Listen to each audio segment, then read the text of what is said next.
sans exception, peignent le roi. David, le roi ici, le sac du roi. Là. Quand l'Église est au pouvoir, tous les artistes, qu'est-ce qu'ils font? L'Église, c'est une bonne femme avec un bébé dans les bras, un type sur une croix, et ceci, et cela, et le pape, et ceci. Quand Staline est au pouvoir, qu'est-ce que font les artistes? Des tracteurs, femmes sur tracteur, pas de tracteur, portrait de Staline.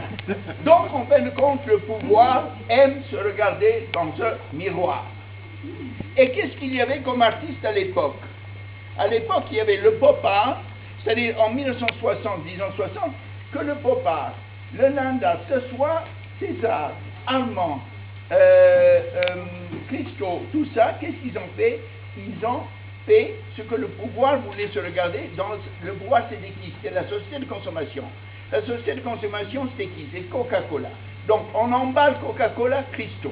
On casse Coca-Cola, Armand. On accumule Coca-Cola, Armand. On casse Coca-Cola, Armand. C'est-à-dire que l'artiste, le pouvoir aime se regarder dans le pouvoir. Donc, Armand reste pour moi l'artiste du pouvoir, et ce qui est positif. Hein?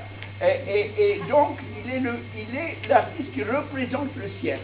Et non pas Yves Klein, qui est peut-être supérieur au point de vue nouveau, qui est non pas John Cage ou Rauschenberg, qui sont peut-être supérieurs au point de vue nouveau, parce qu'ils dérangent, ils apportent, ils choses, mais ils ne sont pas le miroir du pouvoir. Le miroir du pouvoir, c'est Armand, à un moment donné.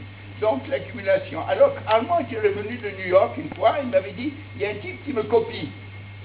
Je suis furieux, je lui fais un procès. J'ai dit, qui c'est? Il m'a dit, c'est Andy Warhol. Il m'a dit, pourquoi? Il m'a dit, parce qu'il fait des boîtes brio. Les boîtes brio, c'est à moi. J'ai pissé sur le territoire l'accumulation. Il ne touche pas à mes accumulations.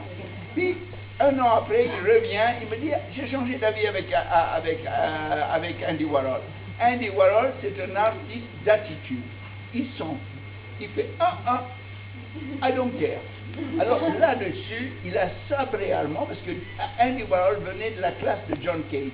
Et John Cage venait de l'esprit du Zen qui était the importance of no importance.